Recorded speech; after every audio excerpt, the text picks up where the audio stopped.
Stan, here we are in the loft area. Coming soon on Steel Helmet Stan's channel. That's all you're getting. New helmet in the collection. I'll do it tomorrow. I've just oiled it up. I think that's helmet number 70. I think I've got a problem. Anyway, no, I do trade them out at times. Every now and again, I do. But anyway,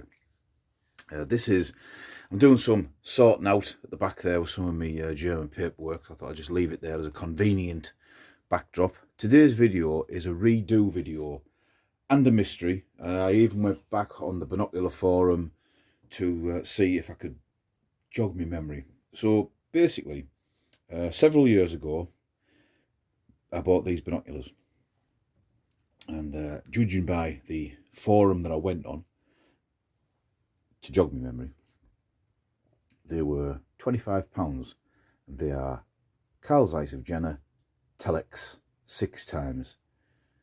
Now, the thing about them, which had the binocular collecting world in shock and awe, was the prism cover plates here. There was a big mystery with the binocular expert types. I'm not an expert about the location of the screw heads on the binocular prism cover plates. Someone was suggesting that these could have been a French pair of binoculars that were jazzed up in the 1920s and 30s, faked to make them look like Zeiss, a thing that used to happen even back then. For comparison, these are Zeiss Sport 2s. You see that there's only got one screw, and I have on the Binocular forum, a fella did send me a diagram of the possible locations of screw heads with Zeiss binoculars, and these are unusual. They are unusual. These are the replacement binoculars. Sport 2 took over from Telex in 1935, I think. So there is a slight difference in weight. So that's just the Sport 2s there for example. They are a civilian pair. What are these? Well, I don't know. The honest answer is, the Binocular forum people had a couple of trains of thought. One, that there was a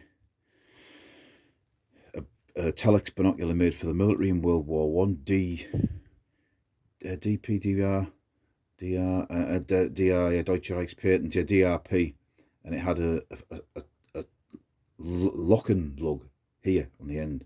Now, apparently after World War One, it was illegal for civilians to own binoculars, or military binoculars, military binoculars.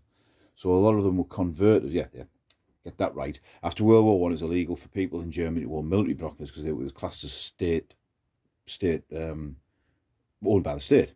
So people would repurpose binoculars for civilian use, so they'd take the military aspect of them. Again, we've got a furry mate. Every time we do videos in here, we get invaded. I'm just going to leave you alone. So that's what they could be. They could be military binoculars that have been converted for civilian use. The odd thing about them, again, is that, come on, focus will you? There should be a serial number there, and there isn't. And 6 by what? Well, I have measured the is that the objective lens, the big lens. They are 6 by 30, so that is your more sort of standard German magnification thing. And I can't remember what that's called. That plate there, someone suggested that was French in its style. I wouldn't know. So they are an old pair. The people on the bird watching forum seem to say that, you know, the look, apart from the screw plates, the screw things going on there, they actually do look like Zeiss. The build quality, using them, usability, they're a little bit misty, and I think that it's just these lenses here need cleaning up. I'm loath to take them apart. I think there's a bit of a fracture in that one there. I don't want to, because they are usable, just a little bit misty. But the other odd thing about them is probably not going to come up on the camera. In fact, I can see it's not. Can you see that there? It looks grey. It's not, it's green. And when you get them out in light, it is very, very green. It's not verdigris. Is it verdigris? Yeah, the brass stuff. It's not that. It's green paint. Green paint all around here, all around there. the leatherette, it looks grey. It's not, that's green as well. So it looks like these have been green and they've been overpainted black at some point. You might be able to catch it there. Oh, this thing, why won't this thing focus? It focuses on my fat face when I go the other way around. Give it one more try. Come on. Not gonna, is it? There you go. Are you getting that? There you go. There you are. It looks like it's a grey green colour.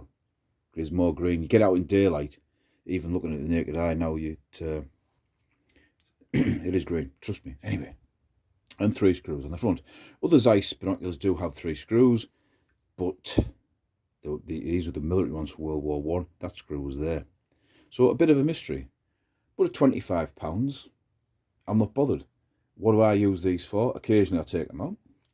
But when I have my East German border guard display up, because they look like a sort of an East German green, and because of the Zeiss Jenner, which the Zeiss Jenner was what Zeiss was called in East Germany, these are possibly made from World War One to 1931.